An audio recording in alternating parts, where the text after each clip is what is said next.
காற்றின் குரல். ஹலோ மக்களே, மனதின் பக்கங்களோடு காற்றின் குரலாய் உங்களுடன் இணைந்திருப்பது உங்கள் சகி.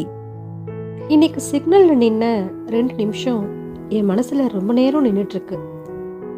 மாலை பொழுது, ரொம்ப ஹெவியான டிராஃபிக். ரெட் சிக்னல் போட்டாங்க. எல்லாருமே ரொம்ப அவசரமா அங்க நின்றுட்டு இருந்தாங்க. Bike engine sound, horn, dust, phone calls. யூஸ்வலா ஒரு சிட்டியோட ஆம்பியன்ஸ் எப்படி இருக்குமோ அப்படி இருந்தது. நானும் ஹெல்மெட்டை ரிமூவ் பண்ணிட்டு சும்மா சுத்தி பார்த்துட்டு இருந்தேன். அப்போ ஒரு பலூன் விற்கிற ஒரு சின்ன பையன் வந்தான்.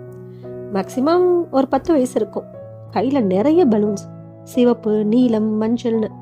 ஆனா அவனுடைய முகத்துல மட்டும் நிறமே இல்லை. சிக்னல்ல நின்ன ஒவ்வொரு வண்டிக்கிட்டையும் போனான். ஆனா பலூன் வாங்கிக்கோங்கண்ணா. ஆனா யாருமே அதை சரியா பார்க்கவும் இல்லை, அவனை கவனிக்கவும் இல்லை. ஒருத்தர் கிளாஸை ஏத்திட்டாரு, இன்னொருத்தர் முகத்தை திருப்பிக்கிட்டாரு. சில பேர் போன்ல பிஸியா இருந்தாங்க. அவன் மட்டும் அதே சிரிப்போட திரும்ப திரும்ப கேட்டுக்கிட்டே இருந்தான் ஒவ்வொருத்தர்கிட்டையும். அந்த நேரத்துல ஒரு சின்ன காரு சைட்ல நின்னுச்சு. உள்ள ஒரு குட்டி பொண்ணு. அந்த பலூன்ஸை பார்த்த உடனே அவளோட ஃபேஸ் ஃபுல்லா பிரகாசமா மாறிடுச்சு. அவ்வளோ எக்ஸைட் ஆனா. அப்பா பலூன்பா பலூன்பான்னு சொல்ல ஆரம்பிச்சிட்டா. அந்த பலூன் பையன் உடனே ஓடி வந்தான். அவன் முகத்துல ஃபர்ஸ்ட் டைம் ஒரு ரியலான ஒரு நம்பிக்கை தெரிஞ்சது. ஆனா கார்ல இருந்த அந்த பொண்ணோட அப்பா போன்ல பேசிக்கிட்டே வேணாம் வேணாம் அப்படின்னு கையாலேயே சிக்னல் கொடுத்தாரு. கார் மெதுவா மூவ் ஆச்சு.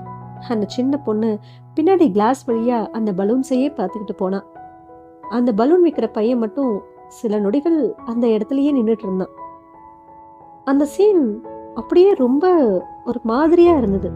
ஏன்னா அவன் பலூன் மட்டும் விற்கல, அவன் அந்த நேரத்துல ஒரு சின்ன சந்தோஷத்தை பிடிச்சு நிக்க ட்ரை பண்ணிட்டு இருந்தான். நம்ம வாழ்க்கையிலயும் இப்படி நிறைய மொமெண்ட்ஸ் இருக்கும். நம்ம மனசு எக்ஸைட் ஆகும், யாரையாவது ரீச் பண்ணணும்னு ட்ரை பண்ணும். ஆனா ஆப்போசிட் சைட்ல இருக்கிறவங்களுக்கு அது ஜஸ்ட் ஒரு இன்டரப்ஷன் மட்டும்தான். அதனாலதான் போல நிறைய மனசுகள் அமைதியா உடைஞ்சு போகுது, சத்தம் இல்லாம, யாருக்கும் தெரியாம. கிரீன் சிக்னல் வந்ததும் எல்லாரும் வேகமா போயிட்டாங்க. ஆனா அந்த பலூன் விற்கிற பையன் மட்டும் இன்னும் மெதுவா நடந்தான். அவனுடைய பலூன்ஸ் காத்துல ஆடிக்கிட்டே இருந்துச்சு. அந்த கலர்ஸ் அந்த ஈவினிங்ல ரொம்ப அழகா இருந்துச்சு. ஆனா அதை பிடிச்சிட்டு இருந்த அவனுடைய கைகள் மட்டும் ரொம்பவே டயர்டா இருந்துச்சு. வீட்டுக்கு வந்த பிறகும் அந்த பலூன்ஸ் தான் மைண்டுக்குள்ள வந்துகிட்டே இருந்துச்சு. ஃபன்னியா இல்ல?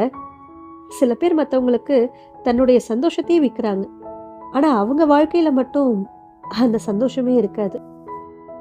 சர்க்கஸ்ல இருக்கக்கூடிய அந்த ஜோக்கர் சிரிக்க வைப்பாரு, ஆனா அவருக்குள்ள 1008 சோகங்கள் இருக்கும். ரேடியோல பேசுற வாய்ஸ் ரொம்பவே ஹாப்பியா இருக்கும், ஆனா அதுக்கு பின்னாடி ஒரு சோர்ந்து போன மனசு இருக்கலாம். அதே மாதிரிதான் அந்த பலூன் விற்கிற பையனும். மற்ற குழந்தைகளுக்கு கலர்ஃபுல்லான சந்தோஷத்தை கொண்டு வந்தான்.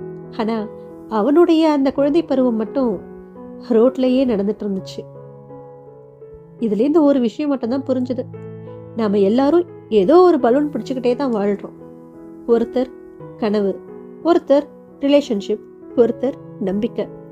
காற்று அடிச்சாலும் கை வலிச்சாலும் அதை விடாம பிடிச்சுக்கிட்டே இருப்போம். ஏன்னா அதை விட்டுட்டா நம்ம கிட்ட எதுவுமே இல்லைன்னு தோணும். இன்னைக்கு அந்த சிக்னல்ல ஒரு பலூன் மட்டும் பறக்கல, என்னுடைய எண்ணங்களும் கூட எங்கேயோ பறந்து போச்சு.